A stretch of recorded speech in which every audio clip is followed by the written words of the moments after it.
Brian sharp नाम का एक व्यक्ति एक पुस्तक लिखता है जिसका नाम था द वे ऑफ आहरिमान। आहरिमान शब्द फारसियों में भी बड़ा प्रसिद्ध है और हमारे कमेंट बॉक्स में बहुत से लोगों ने फारसियों से जुड़े हुए इस शब्द के विषय में अपनी अपनी बातें लिखी थीं और किसी व्यक्ति ने मुझे व्हाट्सएप और टेलीग्राम इत्यादि के माध्यम से भी इन सभी विषयों में कुछ बातें कही थी। तो हम आज आपको कुछ ऐसी बातें बताने जा रहे हैं जो कि अप्रसिद्ध हैं, किंतु उनका एक महत्वपूर्ण अस्तित्व म्लेच्छराज से जुड़े हुए संगठनों या सभ्यताओं में प्राप्त होता है। तो आहरिमान शब्द फारसियों में अधिक प्रसिद्ध है शैतान के रूप में या नकारात्मक शक्तियों के अधिष्ठाता के रूप में, और फारसियों में जो भाषाओं का विस्तार है उन्हीं भाषाओं का एक बहुत बड़ा भाग पश्चिमाम्नाय तंत्र के मंत्रों में भी प्राप्त होता है। जैसे कि प्रोक्तः पारस्य भाषया, ऐसा भगवान महादेव भी वर्णित करते हैं पश्चिमाम्नाय तंत्र की आसुरी संपदाओं से संबंधित मंत्रों के परिचय में, जो कि हम आपको पूर्व काल में वर्णित कर चुके हैं। तो ये क्या लिखता है ये व्यक्ति, जिसका नाम है ब्रियन शार्प, ये लिखता है, it is time for those of us who know Ahriman is the true God to stand up against the world. We are the true adversaries who stand up against the satanic community, and let it be known that our God is not a symbol. He is the omnipotent force in the universe that causes chaos to keep evolution moving ever forward. Our God is not a loving, caring, personal God. Ahriman is on everybody's side, and he allows natural law to weed out the weak and unworthy. Let it be known, if you are in tuned to his plan, you are in his favor. With accomplishment comes reward. जो इसने prologue लिखा है अपनी पुस्तक में the way of आहरिमान, उसमें इसने स्पष्ट कहा है कि हम आहरिमान, और ब्रैकेट में लिखा है शैतान, उसको सच्चा ईश्वर के रूप में मानते हैं और इस पूरी दुनिया के खिलाफ खड़े हैं।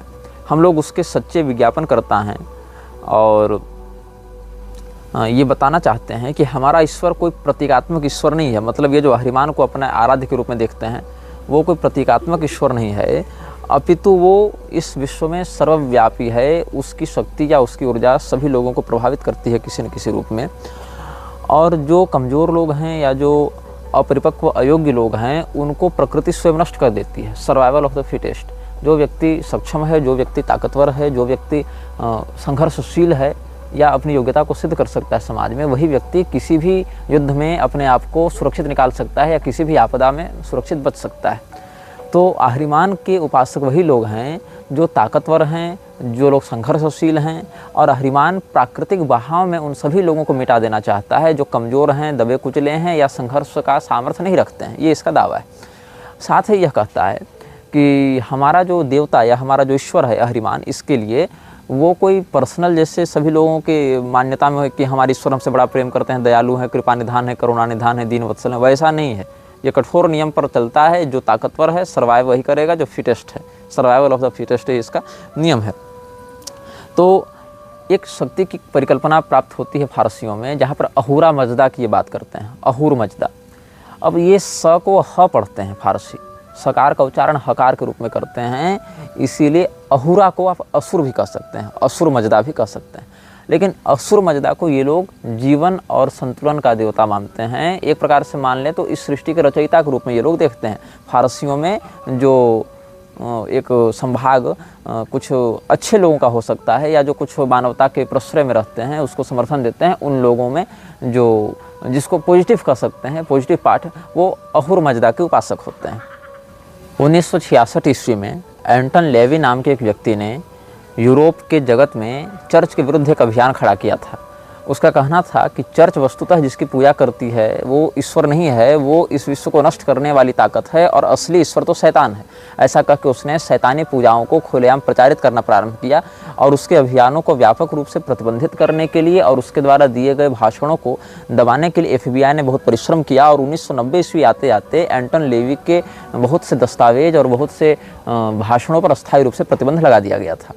क्योंकि चर्च में विद्रोह हो रहा था, क्योंकि एंटन लेवी ने चर्च से जुड़े हुए ऐसे बहुत से गुप्त रहस्य सार्वजनिक कर दिए थे, जिससे वो सिद्ध कर रहा था कि ये लोग जीसस और गॉड के नाम पर जो कर रहे हैं वो दरअसल सैटनिज्म है, वही इविल है, और हम जो कर रहे हैं वो वास्तविक ईश्वर का प्रतिनिधित्व करता है। तो एंटन लेवी से बहुत अधिक प्रभाव था ये व्यक्ति जिसके बारे में हम आपको बता रहे हैं, जिसने पहले लिखा है हेल अहरिमान, मतलब अहरिमान की जय हो, इस प्रकार से उद्घोष कर रहा है। और इस व्यक्ति का नाम है Brian Sharp, reverend Brian Sharp. म्लेच्छराज के उपासक एक साझी चेतना का प्रयोग करते हैं, मतलब एक कॉमन सर्वर का प्रयोग करते हैं। जैसे आप किसी कॉर्पोरेट में काम कर रहे हो तो आपको एक सर्वर आईडी दी जाती है, उस सर्वर पर सारे डाटा फाइल्स इंक्लूड रहते हैं, आपको एक आईडी दी जाती है, फिर आप कलेक्टिवली उस आईडी में का प्रयोग करके वहाँ घुसते हैं और वहाँ पर जो भी जानकारी दी जाती है उसका प्रयोग करके अपने काम को आगे बढ़ाते हैं। तो कलेक्टिव सर्वर दिया जाता है कॉर्पोरेट में काम करने वाले लोगों के लिए। किसी प्रोजेक्ट पर काम कर रहे हैं 10 लोग, तो 10 के पास एक कॉमन सर्वर तो होगा ही उस प्रोजेक्ट से चीज़ें जो जुड़ी हैं उनको बातों को साझा करने के लिए, डाटा निकालने के लिए।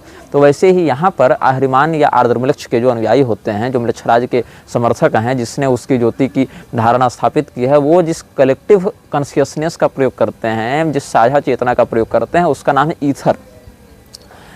ईथर को आप ऐसे भी स्पेल कर सकते हैं AETHER।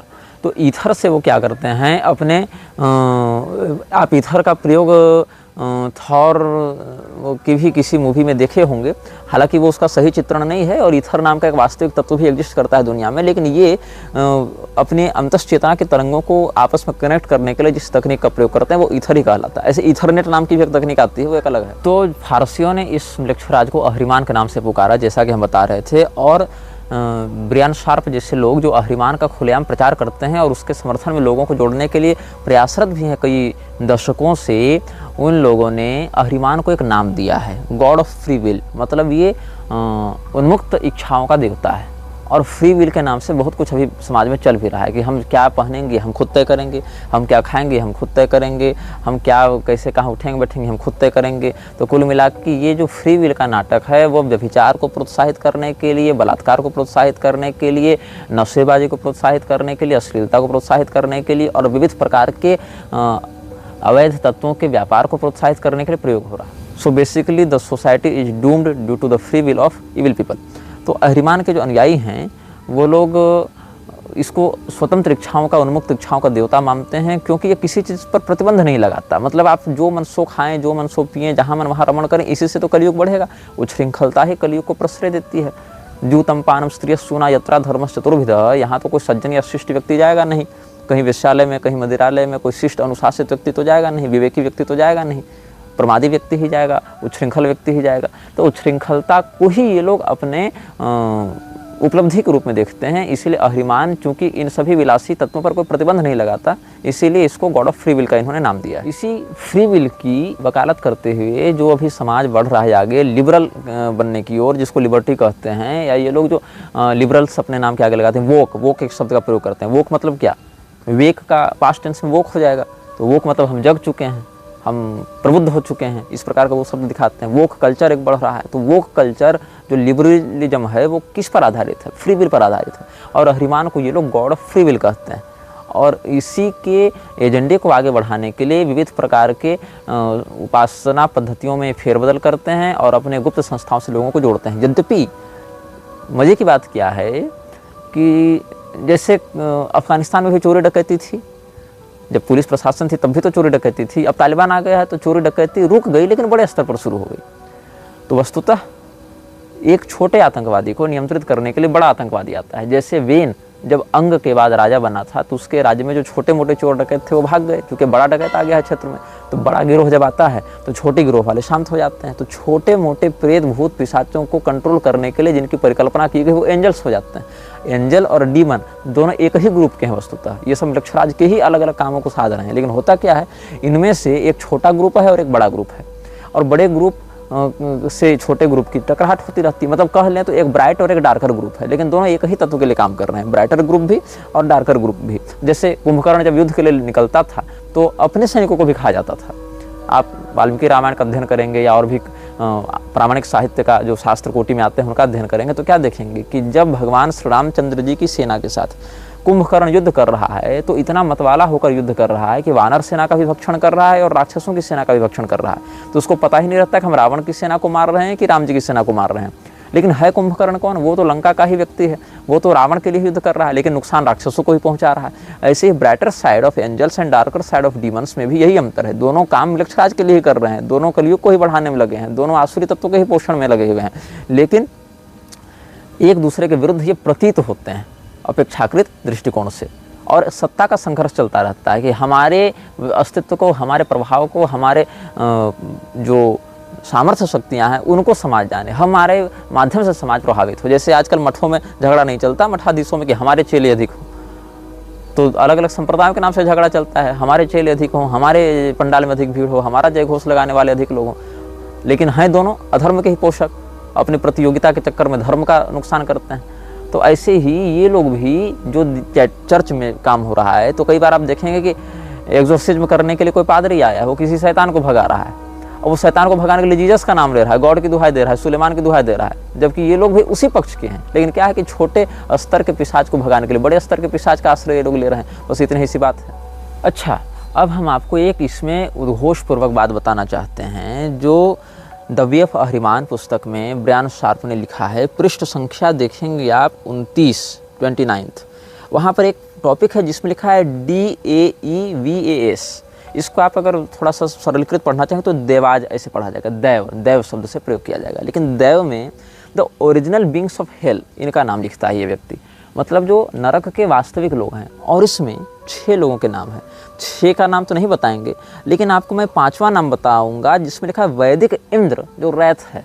रैथ कहते हैं तबाही या प्रकोप, इस प्रकार के शब्द के लिए रैथ का प्रयोग किया जाता है। रैथ ऑफ टाइटन्स भी एक आई थी ना मूवी हॉलीवुड में बहुत पहले, तो वैदिक इंद्र जो है वो प्रकोप के देवता हैं, ऐसा ये कह रहा है। लेकिन ये ओरिजिनल बींग्स ऑफ हेल में आते हैं इन लोगों के लिए, देवा। तो कैसे लोगों को मिसगाइड करते हैं ये लोग कि अरे तुम्हारे जो देवी देवता हैं वो भी तो नरक के ही हैं, वो तो हमारे शैतान के नीचे काम करते हैं, क्योंकि शैतान is king of hell and these are original beings of hell. तो वैदिक इंद्र की यहाँ पर चित्रण वृत्ति रखी गई है रैथ के या प्रकोप के प्रभारी के रूप में, द इंचार्ज ऑफ रैथ। लेकिन वैदिक मान्यता में देवराज इंद्र ऐसे तो हैं नहीं, और देवराज इंद्र जो हैं वो देवताओं के राजा हैं, वो दैवीय संपदा के एक प्रधान स्तंभ में आते हैं, पूर्व दिशा के दिक्पाल भी हैं, अमरावती के राजा भी हैं, देवराज इंद्र हैं। और देवराज के पद पर कौन बैठता है? जो 100 अश्वमेध यज्ञों को निर्विघ्नता पूर्वक संपादित कर ले। और अश्वमेध यज्ञ करने के लिए कितना संयम चाहिए, कितना ज्ञान चाहिए, कितनी सत्वनिष्ठा चाहिए, ये भी शास्त्रीय परंपरा के लोग जानते ही हैं। तो देवराज इंद्र के विषय में दुष्प्रचार करते हैं अहरिमान वृक्षराज के अनुयायी, आर्दमलेक्ष के जो समर्थक हैं, कि देवराज इंद्र वस्तुतः देवता नहीं है, वो दरअसल शैतान है, ऐसा ये लोग चित्रण करते हैं। और वो ओरिजिनल बींग्स ऑफ हेल में आता है, और बाकायदा उद्घोषणा कर रहे हैं Vedic Indra is the incharge of wrath, ऐसा कहते हैं ये लोग। और इसमें कहीं कहीं इन्होंने नाम तो लिखा है, जैसे वैदिक इंद्र और रैथ के नीचे अनाशित, अरास्क, इश्म, किन, सिज, तारोमैती, इन समूह का नाम लिखा है कि ये 6 जो शैतान हैं ये उनके नीचे काम करते हैं, इस प्रकार से कहते हैं। और वरुण को भी इन्होंने रखा है, जो वरुण को इन्होंने रखा है अननेचुरल लस्ट, मतलब अप्राकृतिक वासना का देवता वरुण है, इस प्रकार से लोग दुष्प्रचार कर रहे हैं। कहते हैं कि these are the original beings of hell and should be respected as such, that is why we evocate them. They hold command to assure that tasks are handled properly. Remember, they are demons and you will need to be as specific about your desires and also be ready to accept the consequences for calling them forth for your bidding. Treat them as honored colleagues and friends. Never fear them. They work for Father Ahriman. He has granted us these demons to help accomplish the great plan that we are part of. तो ये क्या कहते हैं कि हमारा जो परम पिता अहरिमान है, मृक्षराज है, ऐसे मृक्षराज शब्द का इन्होंने प्रयोग नहीं किया है, वो तो हम लोग कोड में कहते हैं। तो अहरिमान जो है वो पिता है किसका? इस पूरे विश्व का, ऐसा ही कहते हैं। मतलब वो ओमनीपोटेंट है, वो विश्व का सर्वव्यापी तत्व है और सभी व्यक्ति में के अंदर बैठा हुआ है। और जो कमज़ोर हैं, जो असफल हैं, जो संघर्षहीन लोग हैं, उनको इस प्राकृतिक व्यवस्था से हटाने का वो काम करता है, मिटाने का काम करता है। केवल सफल और समर्थ लोगों का ही वह राजा है। और इसी बात को आप देखेंगे तो हूर पार्क रात के मंत्री एवास था, वो अयास ही, लेकिन हमने भ्रम में अयास कह दिया। जो हूर पार्क रात का मंत्री एवास था, जिसने अल्स्टर क्रॉली को बुक ऑफ लॉ पढ़ाई थी, उसमें भी एक सेक्टर ऐसा आता है जहाँ कहा जाता है कि मैं दयालु नहीं हूँ और मैं लोगों पर तरस खाने के लिए नहीं आया हूँ और मैं कोई केयरिंग नहीं हूँ, मैं केवल समर्थ और प्रतिष्ठित, धनी और पराक्रमी लोगों के लिए ही तैयार हूँ और उन्हीं का समर्थन करता हूँ। तो इसी बात को यहाँ भी जो ब्रायन शार्प है वो लिख रहा है और यह दावा करता है कि जो वैदिक इंद्र हैं और जो वरुण हैं, ये सब बड़े बड़े देवता भी अहिरिमान के लिए काम करते हैं। और ये सब वस्तुतः देवता नहीं, ये सब डीमंस हैं, ये सब शैतान हैं, ये सब राक्षस हैं, असुर हैं, और ये सब हमारे लिए हमारे पिता अहिरिमान के द्वारा भेजे गए हैं। इसलिए इनका आवाहन करके हम अपनी इच्छानुसार कार्यों को कराएंगे। इस प्रकार से लोगों के मध्य भ्रम का प्रसार करता है। तो तमोगुण का प्रसार जब किया जाता है तो क्या कहा जाता है? सर्वार्थान विपरीतांश बुद्धि सापार्थ तामसी। जो सभी बातों का उल्टा अर्थ बताए वो तामसी बुद्धि होती है। और इसी तामसी बुद्धि का प्रसारण करके कलयुग को बढ़ोतरी दी जाती है। तो कलयुग को बढ़ाने के लिए जो भ्रामक बातें हैं, देवता को असुर बना देना और असुर को देवता बता देना, तो अहिरिमान जो नकारात्मक तत्व है उसको ये लोग कह देते हैं कि यही सच्चा ईश्वर है। और जो देवराज इंद्र हैं, वरुण हैं, उनको ये लोग नेगेटिव बताते हैं। और अगर कहीं पॉजिटिवली इनको पोर्ट्रेट भी करना पड़े तो अहिरिमान से नीचे दिखाते हैं कि Ahriman is the father of universe and Vedic Indra and Varuna work under him and these are not gods, these are demons and the duty of these demons is to serve the followers of Ahriman. ऐसे आप समझ सकते हैं इस बात को। इसके बाद इसी पुस्तक के पृष्ठ 37 में एक सेक्टर इसने दिया है, dictionary of the infernal gods. Infernal gods मतलब जो नकारात्मक तत्व को प्रतिनिधित्व करते हैं या नकारात्मक हैं या थोड़े निम्न स्तर के हैं या अंडरवर्ल्ड से रिलेटेड हैं। अंडरवर्ल्ड मतलब वो दाऊद इब्राहिम वाला नहीं, वो तो मूर्ख है जो वहाँ वही छिपा हुआ है अंडरग्राउंड होके। उसको तो बाकायदा आना चाहिए था, महामंडलेश्वर बनता भी, किसी अखाड़े का भी माहौल बना हुआ है। तो डिक्शनरी ऑफ इन्फर्नल गॉड्स, उसमें कितनी चतुराई से शैतानों के नकारात्मक तत्वों के नाम के बीच में सनातनी देवी देवताओं को घुसाया गया है, ये आप अनुभव करेंगे। जब इस पूरी सूची को हमने बारीकी से देखा समझा तो बहुत से नाम ऐसे हैं जो वास्तविक पिशाचों की पूजा जिनकी होती है, जिनकी उपासना पद्धतियाँ प्राप्त होती हैं, जिनके उपासक वास्तव में पश्चिम जगत को आतंकित किए हुए हैं और उनका व्यापक प्रभाव पूर्वी गोलार्ध पर भी पड़ रहा है। लेकिन जो यहाँ पर कह रहे हैं, Behold the demons of our labor, the infernal gods are defined by place of origin, attributes and other information, इस प्रकार से कह रहे हैं। और इसमें जो सूची है उसमें से 6 का निष्कासन कर दिया गया था। 6 were discarded and the region is within the dictionary। और इसने चर्च ऑफ सैटन की स्थापना की थी, जो एंटन लेवी था उसने चर्च ऑफ सैटन की स्थापना की थी और सैटनिक बाइबल में लिस्ट किया था इन देवताओं को या शैतानों को या जो भी इनको आप नाम दें, लेकिन ये डीमंस कहते हैं। और सैटनिक बाइबल में, शैतान की बाइबल आप मान सकते हैं इसको, उसमें जो इन्फर्नल गॉड्स की सूची दी हुई है उसमें आर्दमलेक्ष का भी नाम है। आर्दमलेक्ष का नाम है, उसमें क्या लिखते हैं, हिब्रू भाषा का शब्द है ये आर्दमलेक्ष, ऐसा लिख रहे हैं ADRAMELECH, तो अदरा मेलेच शब्द आ जाएगा, लेकिन वो आर्दमलेक्ष है वस्तुतः। तो this gods attributes are leadership, glamour and misdirection. जैसा कि हमने कहा भ्रामक बातें को करता है तो मिस डायरेक्ट करता है। यहाँ पर देवराज इंद्र को बता दिया, वरुण देव को बता दिया, सब तो ओरिजिन्स ऑफ हेल हैं, तो मिसगाइड कर रहा है। तो ये सब करते हुए एस्मेडियस का भी नाम इसमें है। This gods attributes are of lust, knowledge of the past and influence, इस प्रकार से बता रहे हैं। और बहुत से शैतानों के नाम हैं जिसमें कुछ तो सीधे सीधे आर्द्रमलक्ष के ही प्रकारांतर हैं, रूपांतर हैं, और कुछ उसके सहयोगी हैं, सेवक हैं। तो इसने जो सूची बताई है उस सूची में आप जब देखेंगे तो के अक्षर से एक ही नाम है, वो नाम है कली, KALI। अब इसको कली भी पढ़ते हैं और ऐसे इसमें तो IST का प्रयोग नहीं किया गया है, लेकिन इसको जो प्रोनाउंस यहाँ लिखा गया वहाँ KAH-LEE लिखा गया है, मतलब कली में तो ह्रस्व ही होता है। ये लिखा है काली, और काली के बगल में लिखा है हिंदू, मतलब हिंदुओं में इसकी पूजा होती है। और भगवती कालिका जो साक्षात ब्रह्म विद्या हैं, जगदम्बिका हैं, उनका चित्रण कैसे कर रहा है अहिरिमान का अनुयायी। This goddess attributes are destruction, chaos and confusion, the augury princess of death. क्या लिखता है कि ये जो देवी है ये तबाही की देवी है और विध्वंस की देवी है और भ्रम की देवी। तो भगवती कालिका चलो विध्वंस कर रही है, लोक संहारणी, उतना तक तो समझ में आ सकता है कि ये वृक्षराज के अनुयायी भगवती कालिका को क्या समझ पाएंगे उतने। लेकिन जो इसने लिखा कन्फ्यूजन, ये कन्फ्यूजन मिसगाइड करने के लिए लिखा है। भगवती कालिका ब्रह्म विद्या है, वो व्यक्ति को मोक्ष प्रदान करती हैं, तत्वबोध कराती हैं, न कि वो कन्फ्यूजन देती हैं। हाँ, ये हो सकता है कि ज्ञानेना में भी चेतान श्री देवी भगवती सा बलादा कृष्ण मोहाय महामाया प्रच्छति, या जो व्यक्ति बहुत श्रेष्ठ स्थिति में भी उसको भी माया के अधीन करके दैवी हेषा गुणमयी मम माया दुरत्यया मामे वही प्रपद्यन्ते माया में ताम तरंते, इस भाव से माया व्यक्ति को बांधती है। लेकिन ये भगवती कालिका का वास्तविक चित्रण नहीं हो सकता है, क्योंकि अगर आप कहेंगे तो फिर वहाँ दोनों को द्वे विद्ये वेदितव्ये दोनों को आप बताएंगे। लेकिन यहाँ पर ऐसा नहीं कहा गया, केवल कह दिया गया ये जो है वो एक भीषण राजकुमारी है, मौत की राजकुमारी है, प्रिंसेस ऑफ डेथ। लेकिन प्रिंसेस कैसी? चार्मिंग नहीं, ऑगरी प्रिंसेस ऑफ डेथ कहता है भगवती कालिका को। और इस सूची में जितने भी लोग हैं वो अहरिमान के नीचे काम करने वाले हैं, इन्फर्नल नेम्स ऑफ डीमंस इसके अंतर्गत काम किया है। और इसको मैंने क्रॉस वेरीफाई किया तो किसी ने विकिपीडिया पर भी आर्टिकल डाल रखा है द वे ऑफ अहरिमान से उठाकर। अब इसके बाद आप आगे बढ़ेंगे तो बहुत कुछ नाम है, आगे बढ़ते जाएंगे तो आपको एक सूची में नाम मिलेगा। जब सकार में आएंगे तो शिव, और शिव में लिखा हिंदू, हालांकि वहाँ गॉड नहीं गॉडेज लिख दिया है जो शिवा होना चाहिए था, लेकिन लिखता है वाइल्डनेस, लस्ट एंड कंट्रोल, वासना और पागलपन का देवता है शिव, ये लिखता है। मदर ऑफ काली, और काली को जन्म देने वाला, या शिवा कहते हैं मदर ऑफ काली। अब यहाँ पर इन्होंने हो सकता है प्रेरणा ली होगी शुंभ निशुंभ वाले प्रकरण से, जहाँ दुर्गा सप्तशती के 5वें अध्याय में भगवती पार्वती स्नान करने के लिए जाते हैं, फिर उनके शरीर से कौशिकीति समस्ते सुततो लोके सुगीयते तस्याम निर्गतायाम तो कृष्णा भूतसावी पार्वती कालिकेति समाख्याता हिमाचल कृताश्रया, ऐसे किसी प्रसंग से प्रेरणा लेते हुए इसने ये लिख दिया होगा। लेकिन कितनी भ्रामक बातें हैं। शिव बगल में हिंदू लिखता है, फिर कहता है this goddess's attributes are wildness, lust and control, mother of Kali, Kali's only subdue. इस प्रकार से हमारे सनातनी देवी देवताओं के विषय में कितनी घृणित या नकारात्मक बातें इसने लिखी हैं। और उन सबों को गॉड ऑफ फ्री विल जिसको ये मानते हैं, उनको अहरिमान के अंतर्गत काम करने वाले इन्फर्नल डीमंस बताते हैं ये लोग।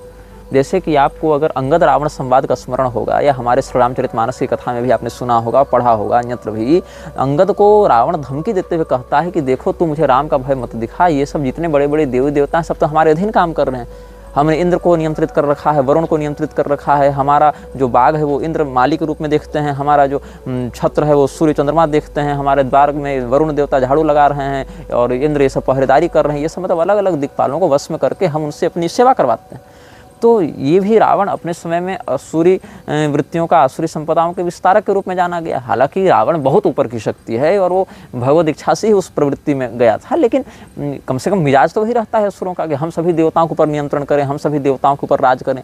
तो कर पाएँ या ना कर पाएँ, लेकिन मिजाज वही रखते हैं। तो अहरिमान के अनुयायी भी भगवती कालिका को, भगवान महादेव को, शिव जी को अहरिमान शैतान के नीचे बताते हैं, मृच्छराज के अनुयायी उसके नीचे बताते हैं कि ये लोग तो शैतान हैं, नरक के शैतान हैं, डीमंस ऑफ हेल हैं, और ओरिजिनल बींग्स ऑफ डीमन में इंद्र हैं, वरुण हैं, काली हैं, शिव हैं। ऐसे हमारे देवी देवताओं की नकारात्मक छवियां गढ़कर उनकी अवमानना करते हुए, उनका तिरस्कार करते हुए अपनी शैतानी शक्तियों को बढ़ाते हैं।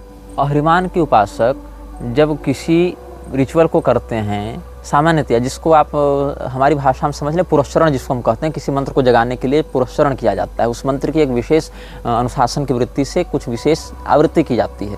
पुरस्चरण के विषय में कभी बाद में हम चर्चा करेंगे। उसमें भी और 5 प्रकार की क्रियाएं होती हैं। पंचांगगत पुरस्चरण होता है, पटल है, पद्धति है, कवच है, स्तोत्र है, नाम सहस्रक है, ये सब अलग अलग प्रकार के अंग होते हैं पुरस्चरण में। फिर हवन है, तर्पण है, मार्जन है, ब्राह्मण भोजन है, ये सब भी अलग अलग उपांग होते हैं उसमें।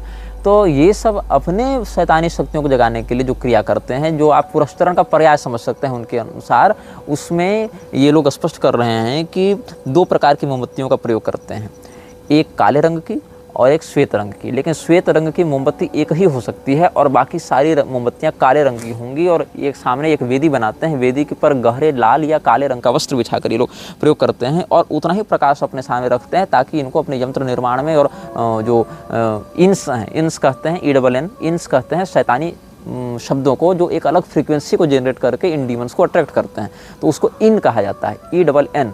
तो इंस का प्रयोग करके ये लोग जो अलग से एक शाब्दिक तरंगों का निर्माण करते हैं, उससे शैतानों का आकर्षण होता है, या इस प्रकार के पिशाच इनके पास आकर इनकी बातों को सुनते हैं और जिसकी जैसी योग्यता होती है उसके अनुसार से उसका कार्य संपादित करते हैं। तो मृक्षराज के अनुयायी सामान्यतः अपने मंत्रों को जगा कर रखने के लिए इस प्रकार के रिचुअल्स का प्रयोग भी करते हैं। इसके साथ ये लोग विशेष दर्पणों का प्रयोग करते हैं। जिस सब जगह ये कथित पुरस्चरण करते हैं ये लोग, वहाँ पर दर्पणों का बहुत व्यापक प्रयोग करते हैं। दर्पणों के कारण वो जो प्रकाश है वो परावर्तित भी होता है और साथ साथ ये मूर्ति पूजा भी करते हैं। यद्यपि विश्व में जो सनातनी मंदिर हैं, जो तीर्थ हैं उनको तोड़ने में, प्रतिष्ठित देवालयों को विध्वंसित करके, उनकी ऊर्जा को खंडित करके अपने नकारात्मकता को फैलाने में इनका बड़ा षड्यंत्र रहा है। और बड़ी बड़ी सरकारें भी इनके इसी अभियान को सार्थक करने में लगी हैं। भारत में भी बहुत से देवालय इसी षड्यंत्र के आधार पर तोड़े जाते रहे हैं और बड़े बड़े चैत्य वृक्षों को विध्वंस के माध्यम से हटाया जाता रहा है, ताकि उनसे जुड़ी हुई शक्तियों का वह किरण खंडित हो और म्लेच्छराज की शक्तियाँ वहाँ पर विशेष प्रभाव कर सकें। इसीलिए कॉरिडोर के नाम पर या विकास के नाम पर या तीर्थ स्थलों के डेवलपमेंट के नाम पर, टूरिज्म को प्रमोट करने के नाम पर जो है बड़े बड़े पुराने वृक्षों को, देवालयों को नष्ट करके उनके साथ जो शक्तियाँ जुड़ी हुई हैं उनके कनेक्शन को तोड़ने का षड्यंत्र किया जाता है। और लोग इसको विकास का नाम दे देते हैं। मूर्ख लोग इसको पीछे के षड्यंत्र और उद्देश्य और प्रायोजक को न समझने के कारण उनका ही समर्थन और यशोगान करते रहते हैं। तो यहाँ पर मूर्तियों को भी ला ला कर ये लोग पूजा करते रहते हैं और भारत से बड़ी मूर्तियां ये लोग चुरा चुरा कर विदेश ले जाते रहे हैं, जिस पर हम बाद में सप्रमाण चर्चा करेंगे। पूरे उपलब्ध रिकॉर्डों के साथ हम चर्चा करेंगे कि कब कब किस किस समय कौन कौन सी प्रतिष्ठित मूर्तियों को कहाँ कहाँ ले जाया गया। इसकी हमने काफ़ी लंबी शोध वृत्ति से जांच पड़ताल की है। बहुत से लोगों के रिसर्च पेपर्स और कोर्ट पेपर्स का भी हमने आश्रय लिया है, जिस पर भविष्य में हम कभी बाद में इसी श्रृंखला के अंतर्गत चर्चा करेंगे कि कैसे हिंदू देवी देवताओं की मूर्तियों को चुरा चुरा कर ये विदेश ले जाते हैं और उनका प्रयोग करते हैं रिचुअल्स में। जैसा कि स्पष्ट कहते हैं, जो इन्फिर्नल डिक्शनरी जो हमने आपको अभी बताई, सबका नाम तो नहीं बताया हमने समयाभाव के कारण, लेकिन उसमें हिंदू देवी देवताओं का भी नाम, इंद्र, वरुण, काली, शिव इत्यादि का नाम है। तो लिखते हैं, gather idols of the infernal gods and demons, use other decor in the temple that reflects the power of hell. इस प्रकार से गाइड दे रहा है ये व्यक्ति कि सैटनिज्म यूजेज आइडल्स इन रिचुअल। ये जो उपासक हैं ये मूर्तियों का प्रयोग करते हैं ऐसे रिचुअल्स में, और उन देवताओं की मूर्तियों का प्रयोग करते हैं या पिशाचों की मूर्ति का प्रयोग करते हैं, जिनका नाम पहले डिक्शनरी में बता चुके हैं, जिसमें हमने आपको कई सारे हिंदू देवी देवताओं के नाम भी बताए जिनका नकारात्मक चित्रण किया गया है इस आलोक में। ये कोटिंग्स नाम का एक लेखक है। ये कोटिंग्स ने नवंबर 2000 ईस्वी में अपना एक संस्मरण साझा किया था। उन्होंने क्या लिखा है, ये कोटिंग्स ने, उसने एक पुस्तक लिखी थी किंगडम ऑफ फ्लेम, मतलब ज्वाला का साम्राज्य। आपको स्मरण होगा, हमने भी बताया था अनाम मिलक्ष की ज्योति की स्थापना लोग अपने हृदय में करते हैं और अलग अलग संस्थाओं के माध्यम से उसका प्रसार किया जाता है, लेकिन वास्तविक स्रोत का संदर्भ दिए बिना। तो किंगडम ऑफ फ्लेम, ज्वाला का साम्राज्य, इस नाम से एक पुस्तक लिखी थी ये कोटिंग्स ने। और ये कोटिंग ने एक बात लिखी, आप उसको ध्यान से सुनेंगे। In the month of November 2000 I was given a strange text by 3 strange men with the mission of deciphering and finding the practical applications of it within an occult setting. Working with the training and the resources of the Ordo Ascension Aeternalis, I completed this task the following year, releasing the results in a thesis manuscript to the order.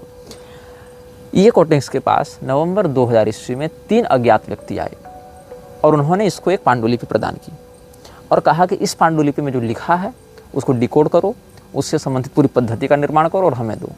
और ये coatings मना नहीं कर पाया उससे जुड़ी हुई बातों को, और उसने उन तीनों अज्ञात व्यक्तियों के कहने पर पूरा काम धंधा छोड़कर 1 साल की मेहनत की और उन सारे मैन्युस्क्रिप्ट की जांच पड़ताल करके उसमें लिखी सारी बातों को तैयार करके एक पद्धति तैयार की और उन लोगों को दिया, जो उन्होंने प्रयोग में लाया। और कहता है ये लेखक कि I have entered all the gateways, summoned all the entities and performed all of the rites they were contained in that text. जब ये उस पांडुलिपि का अध्ययन कर रहा था ये लेखक, तो इसने उस पांडुलिपि में बताए प्रत्येक मंत्र की साधना की, प्रत्येक बताए गए एंटिटी को बुलाया, उससे संवाद किया, तभी तो पता चलेगा ना कि आगे क्या करना है। तो वहाँ दी गई पद्धतियों को डिकोड करके इसने वो सारे चीज़ किए और सारे के सारे द्वार खोले, सारे एंटिटीज़ को बुलाया, सारे के रिचुअल्स किए जो कोई लिखा हुआ था। और कहता है, इसने अपना अनुभव बताया, I have seen and I have proven without doubt that these beings do exist. इसमें कोई संदेह नहीं और इसमें कोई संशय नहीं कि मैंने उन्हें देखा और पूरे विश्वास के साथ मैं सिद्ध कर सकता हूँ कि वो उनका अस्तित्व है। And these kingdoms do hold reign in that region called regnum spiritus between this world and the next. लोक और परलोक के बीच में उनका कोई अस्तित्व है, कोई साम्राज्य है, जिसको अपनी लैटिन भाषा में इसमें रेगनम स्पिरिटस का है, मतलब आत्मा का संसार, उसका हिंदी में से समझें, आत्मा का संसार या भूतों का संसार इस प्रकार से कर सकते हैं, और उनका वास्तव में अस्तित्व है। और इसने बहुत ज़्यादा इसमें लिखा है, it was never made known to me or any other with which I have spoken who the original authors of this book were. इसने बहुत जांच पड़ताल की और बहुत लोगों से संपर्क किया, लेकिन ये कभी पता नहीं चल पाया इसको कि वो जो लिखा हुआ हस्तलिखित जिसके पास भेजा गया था 3 लोगों के द्वारा, अज्ञात लोगों ने जो दिया था नवंबर 2000 ईस्वी में, वो वास्तव में किसके द्वारा लिखा गया था, किसने उसको लिखा था। तो more likely it is the work of one who came before me, a grand emissary of the 18 flames, who set down on a paper the most basic information pertaining to these secrets। ऐसा ही लिखता है कि हो सकता है कि 18 ज्वालाओं का, यहाँ 18 शब्द का प्रयोग किया गया है, पता नहीं किस संदर्भ में, ये जांच का विषय है। 18 ज्वालाओं के जो स्रोत हैं वहाँ से कोई व्यक्ति ने इसको बैठकर लिखा था और मुझ तक पहुँचाया था, ऐसा इसने दावा किया है। और इसने बहुत सारे इसमें अध्याय लिखे हैं। किंगडम ऑफ फ्लेम कहते हैं, इसका जो सब टाइटल है वो है the grimoire of evocation and sorcery, और इसमें द स्केल्टन सिफर है। फिर आगे एक अध्याय द मैजिक स्क्वायर्स, इस प्रकार से एक अध्याय है। इनहेबिटेंट्स ऑफ द स्क्वायर्स ऐसे करके एक तीसरा अध्याय है। इसमें अलग अलग डीमंस के इसने नाम बताए हैं। और आइडन नाम का एक पिशाच इसके पास आया था और ये ज्वालाओं के दूसरे राज्य से आया था, और इसने कहा कि जो भी तुम संपत्ति चाहते हो, जो भी तुमको पैसा दौलत चाहिए वो हम देंगे, और in fact he will give even give more than is asked for, having summoned him and seen the remarkable results, I would love to evoke Laden daily and reap the benefits, knowing Laden, Laden नाम है इसका, हमको लग रहा है, या यार्डन भी हो सकता है, क्योंकि ये पूरा का पूरा फॉन्ट जो है वो थोड़ा भ्रामक लग रहा है मुझे, या लेडन नाम है या यार्डन नाम है। तो however doing such would be the last thing I would advise. It is also said that in his description that he will take back more than is had. मतलब जब इसको बुलाया तो इसने जो भी दौलत देनी थी वो दी, और कहा कि और भी तुमको ज़रूरत पड़ेगी तो दूंगा। तो लेखक ने कहा कि मुझे बहुत अच्छा लगेगा, मैं इसको रोज़ बुलाऊँ और रोज़ इससे फ़ायदा लूँ। लेकिन बाद में धीरे धीरे मुझे समझ में आया कि ये जितना देता है उससे कहीं ज़्यादा ये वापस ले लेता है, इसका कहीं अधिक साइड इफेक्ट पड़ता है। तो by this standard a demon who is said to cause certain devastation can be trusted far more than one that will bring joy and success. जो आपकी ज़िंदगी में खुशहाली और संपत्ति और समृद्धि लेकर आ रहा है, उस शैतान से अधिक भरोसा उस शैतान पर किया जा सकता है जिसका विनाश स्पष्ट है। मतलब 2 प्रकार के शैतान आपके पास आएंगे, एक कहेगा देखो मैं तुम्हें मार दूंगा, और एक कहेगा नहीं नहीं मैं तुम्हें खूब धन दौलत दूंगा। तो भरोसा उस पर करो जो मारने की धमकी दे रहा है, क्योंकि कम से कम सच तो बोल रहा है वो। इसीलिए जो शैतान तुमको धन दौलत संपत्ति इत्यादि दे रहा है, जो पिशाच तुम्हें प्रोस्पेरिटी दे रहा है, उसकी बातों का भरोसा मत करो। उसकी बातों का भरोसा करो जो खुलेआम तुमको धमकी देकर नुकसान पहुंचाने की बात कर रहा है, क्योंकि कम से कम इस मामले में वो सच बोल रहा है। तो their intents and their designs are sinister without doubt. हम ये दावे के साथ कह सकते हैं कि ये जो ज्वालाओं का साम्राज्य चला रहे हैं और जो ये सब गतिविधियां चला रहे हैं, उनके जो नियत है, उनकी जो वृत्ति है वो बिल्कुल शैतानी है और बहुत ज़्यादा मैलिशियस है, बहुत ज़्यादा ये क्रूरता या षड्यंत्र और कपट से भरे हुए हैं। इसीलिए हम ये जानते हैं कि इन सभी लोगों से, इन सभी तत्वों से दूर रहना चाहिए। इस प्रकार से कह रहे हैं, while the demons crowd round the sufferer hoping to catch a piece of his soul as it is torn to shreds, the grand demon will wait millennia to watch the whole of existence burn from the effect of one terrifying act. इसमें क्या कह रहे हैं ये लोग कि ये जो लेखक वो कह रहा है कि पूरे के पूरे पिशाच अपने उस आराधक के चारों ओर घूमते रहते हैं और उसकी चेतना की ऊर्जा को टुकड़े टुकड़े बांट कर अपने अंदर समाहित करने के लिए लालायित रहते हैं, लेकिन उसका जो सुपीरियर रहता है वो आपको मारने के लिए 1000 साल भी इंतजार करेगा, और आपके एक कृत्य का परिणाम 1000 साल के बाद भी विनाश के रूप में दिखेगा,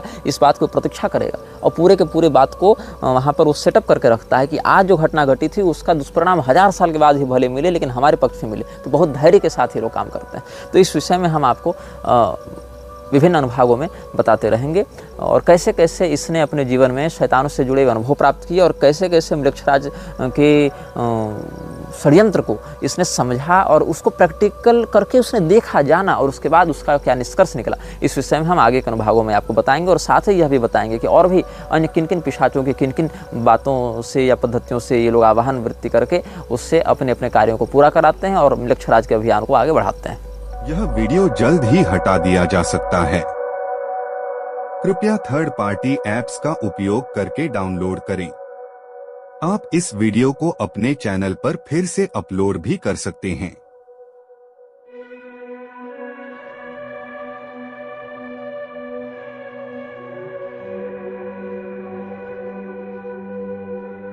monetization.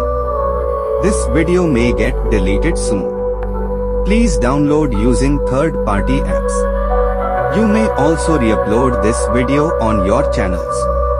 Thank you.